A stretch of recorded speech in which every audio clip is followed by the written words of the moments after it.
Oi gente, tudo bom com vocês? Eu sou a Alice e esse é o Ali aqui e hoje a gente vai falar sobre uma coisa um pouquinho diferente, que é um documentário, é algo que eu não falo tanto aqui no canal e é um documentário relacionado a música, então também é algo que eu não falo muito aqui no canal, mas este documentário é de ninguém menos do que os Jonas Brothers, que eu acho que é algo que tem muito a ver com o que eu falo aqui no canal, então vocês já se inscrevam aqui no canal, tá? Deixem um joinha aqui nesse vídeo pra eu saber que vocês gostaram desse vídeo, mesmo ele sendo sobre algo um pouquinho diferente, né, do que a gente tá acostumado a falar, e vamos falar de Jonas Brothers.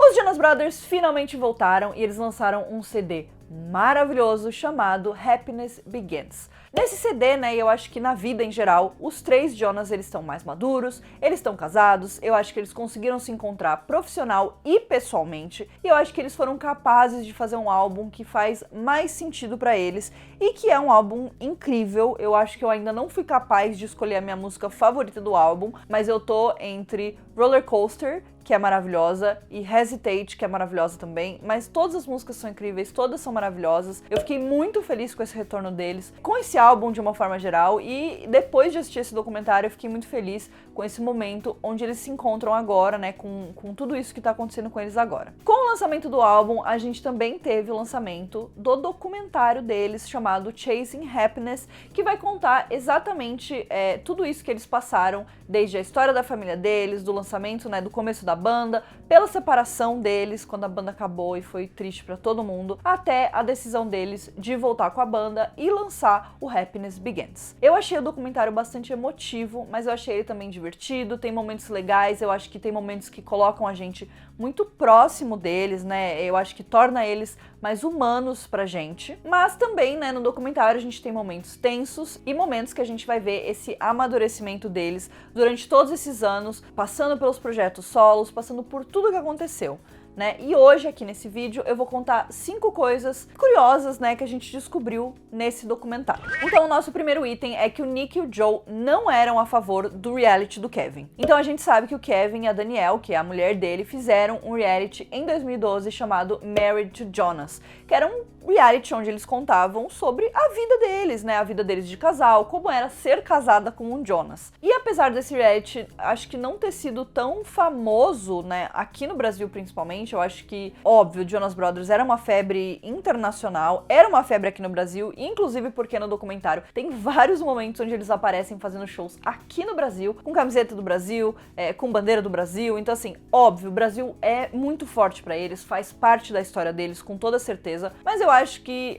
talvez o reality não fosse tão forte quanto, por exemplo, a série deles do Disney Channel, né? Mas lá nos Estados Unidos era muito forte, e no documentário a gente descobre que o Joe e o Nick não gostavam nadinha do reality, porque meio que forçava eles a mostrar certas partes da vida que eles não estavam tão confortáveis em mostrar, e que eles tinham medo também, né, que através do reality eles seriam obrigados a mostrar uma coisa que de repente não era eles, ou que as pessoas iam entender que eles eram pessoas que não necessariamente eles eram de verdade. E o Kevin, ele contou no documentário também que ele sabia que os irmãos não gostavam, né, não gostavam de assistir, eram meio que forçados a assistir e a participar. E eu acho que se a gente olha hoje em dia e a gente vê que um pouquinho depois disso, em 2013, eles se separaram, eu acho que a gente pode considerar sim que esse foi o começo do fim, principalmente porque, primeiro, pro Kevin era muito importante ele ter essa separação dos irmãos e entender que ele conseguia sim fazer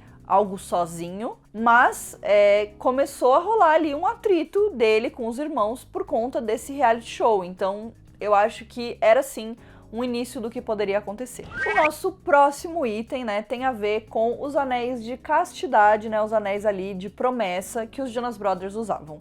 Obviamente, se você era fã dos Jonas Brothers, vocês sabem que rolava essa questão aí e tal, e pra eles isso foi muito difícil, eles eram muito zoados por conta disso, e isso foi realmente muito complicado pros três, e a gente viu isso bastante no documentário. Então assim, pra quem cresceu com os Jonas Brothers, vocês sabem que eles usavam esse anel, que eles tinham essa promessa, né, de que eles não fariam sexo antes do casamento. Enquanto para muitos de nós que não têm um contato tão próximo com a religião e com esses aspectos dela, eu acho que era bem estranho esse conceito, né, de que os três teriam feito essa promessa e teriam decidido não fazer sexo antes do casamento, teriam feito esse voto em conjunto. Eu, particularmente, não sou uma pessoa que tem tanto apego com a religião, né? Então, pra mim, era uma coisa bem estranha. Mas eu acho que pra sociedade, de uma forma geral, isso era, sim, um motivo de chacota, né? Era um motivo que as pessoas zoavam eles, principalmente porque eles eram ícones adolescentes, eles eram os crushes de todo mundo,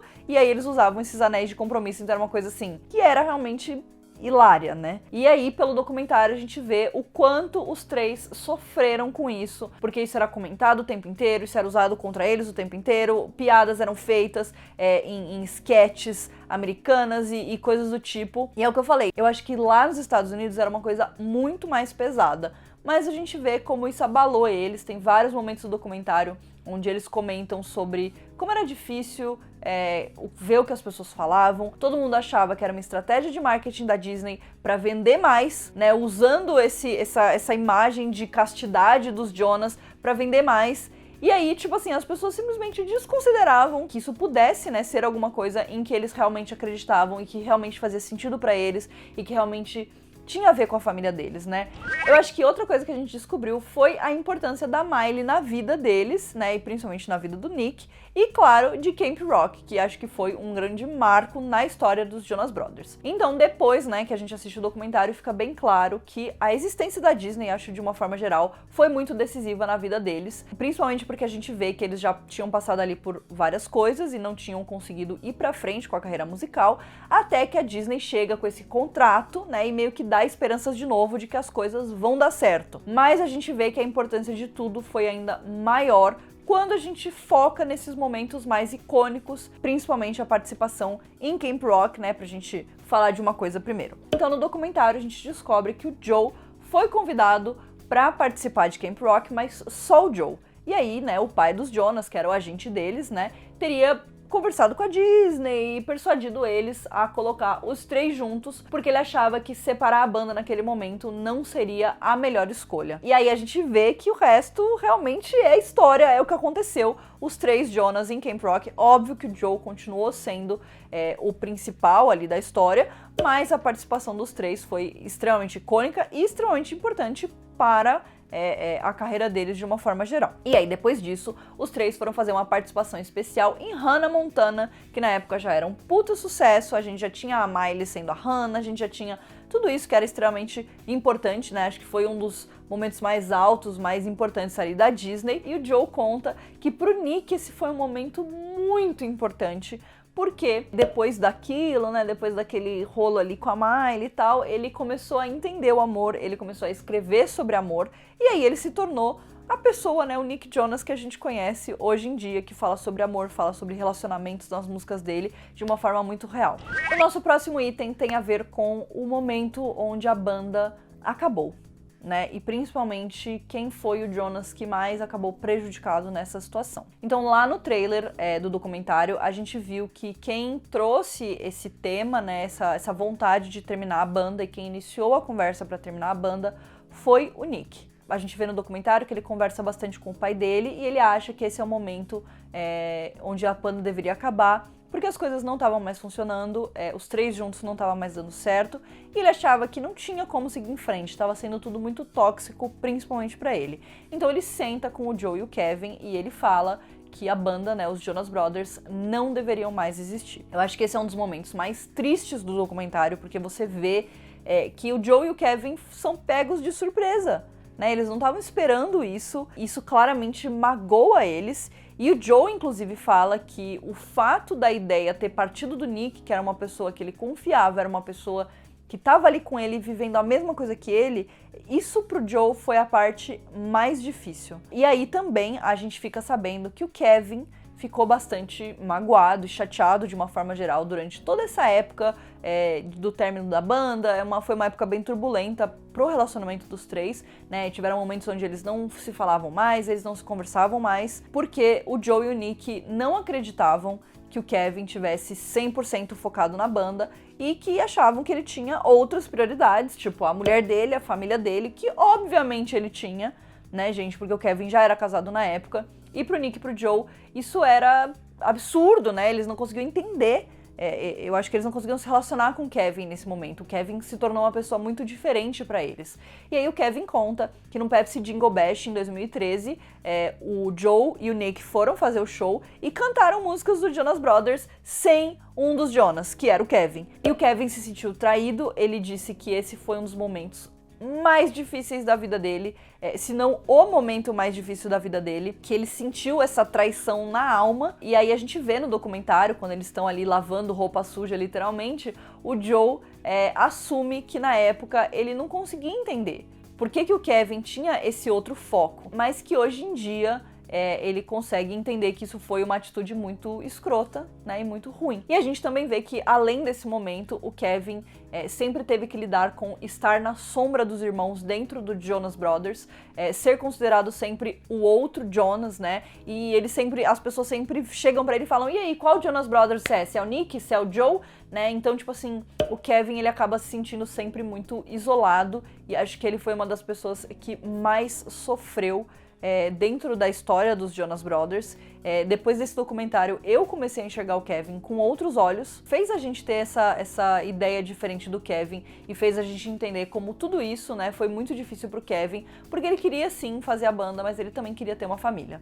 E o nosso último item fala sobre os projetos solo e como eles foram muito importantes para a reconciliação da banda, né, pelo menos eu enxerguei dessa forma. Então assim, por mais difícil que tenha sido a separação dos Jonas Brothers, sempre foi muito bom ver eles seguindo caminhos solos, continuando fazendo música, continuando nesse universo que a gente sabe que eles sempre gostaram muito, né, e sempre fez muito parte da vida deles. E aí no documentário a gente vê bastante como isso, né, como essa mudança de ares, como essa busca por uma nova coisa fez muito bem pra eles. Então eles começaram com a banda muito novos, né, eles não tinham as coisas definidas sobre quem eles eram, sobre as personalidades, sobre quais eram as vontades e sobre quais eram os sonhos deles, né? E isso se misturou e virou uma bagunça muito doida, né? E eu acho que a gente vê isso muito claramente, porque isso levou ao término da banda em 2013, né? Essa bagunça, essa vontades diferentes que não se tornavam uma única vontade. E aí, depois disso, o Kevin, ele teve tempo de focar na família dele, de criar as filhas dele, de dedicar tempo pra Danielle, né, que é a esposa dele, e de óbvio se tornar o melhor pai, o melhor marido, que era uma coisa que ele queria muito, era uma coisa que pra ele era um sonho, era um objetivo da vida. Enquanto isso, o Joe teve um álbum fracassado, que foi o álbum solo dele, que foi também um momento muito difícil pra ele, mas o Joe conta como ele se encontrou quando ele começou a fazer parte do GNCE, né, que é a banda que ele canta Cake by the Ocean, etc. Tanto musicalmente quanto na imagem pessoal dele, o jeito que ele se vestia, o jeito que ele se portava, porque obviamente estando dentro dos Jonas Brothers, ele tinha que seguir ali um padrão, ele tinha que continuar fazendo sentido junto com os irmãos dele, e pro Joe isso acabava sempre deixando ele preso, deixando ele com essa sensação de que ele não estava sendo ele mesmo, mas ele também não estava conseguindo se encontrar com os irmãos, né? Então era tudo muito difícil para ele. E por fim, a gente tem o Nick, óbvio, que conseguiu sucesso na carreira solo, fez músicas incríveis, né? Eu acho que isso era uma coisa que o Nick precisava fazer, era um lugar onde ele precisava se encontrar, do tipo de música que ele queria cantar, do tipo de pessoa que ele queria ser. E eu acho que esses 3 momentos para eles, para os 3 Jonas, foram essenciais para eles encontrarem o caminho para os Jonas Brothers de novo, e para o relacionamento deles como irmãos, né? Que era uma coisa que eles contam que teve um momento que eles não eram mais irmãos, eles não se falavam direito. Quando a filha do Kevin nasceu, eles não estavam mais se falando. Então, realmente é muito difícil, né? Fazer as coisas com seus irmãos, conseguir ter a sua individualidade ao mesmo tempo que você tá tendo coisas com outras pessoas, né? E eu acho que uma tecla que eles batem bastante é que as esposas, né? Tanto a Sophie Turner, que é a esposa do Joe, quanto a Priyanka, que é a esposa do Nick, foram peças essenciais na reconciliação dos Jonas, que eles fizeram quando eles foram para a Austrália. Porque afinal, independente de Jonas Brothers ou não, os 3 são irmãos, né? Eles sempre foram os melhores amigos um do outro, então estar tão afastado não era bom para eles. Então as esposas foram peças-chave nesse momento, e aí eles foram para a Austrália, onde eles decidiram lançar o Chasing Happiness, que é o documentário, onde eles começaram a criar essa ideia de voltar com os Jonas Brothers, de lançar o Happiness Begins, que é o álbum novo deles, e a gente vê tudo isso, né? Esse é o momento onde o documentário amarra tudo, e conta essa história e conta todas essas coisas que eu acho que a gente não via tanto isso, né? A gente via aquela banda que a gente gostava, que a gente era fã, a gente via eles no palco cantando as músicas, a gente não via essa parte tão difícil. Então eu acho que de uma forma geral foi um documentário muito bom, foi um documentário que mostrou muito esse lado real deles, esse lado humano deles. Eu acho que isso é muito importante pra quem é fã, pra quem gosta, pra quem quer estar mais perto, né? E eu acho que pra gente entender a importância do Happiness Begins, não só na carreira dos Jonas Brothers, como também na vida do Nick, do Kevin e do Joe individualmente. Deles terem alcançado essa maturidade de estar juntos, de lançar músicas juntos e de sempre, né, de continuarem sendo quem eles são, mesmo dentro dos Jonas Brothers. Então, de uma forma geral, foi um documentário que eu gostei muito, achei excelente, me emocionei em vários momentos. Eu recomendo muito que vocês assistam, o documentário tá disponível pelo Prime Video, que é o serviço de streaming da Amazon. Ouçam o álbum também, que tá muito legal, e deixem aqui nos comentários se vocês gostaram desse vídeo, de eu falando de uma coisa um pouquinho diferente, se vocês eram fãs dos Jonas Brothers antes, se vocês continuam fãs deles hoje em dia, e a gente se vê no próximo vídeo. Um beijo!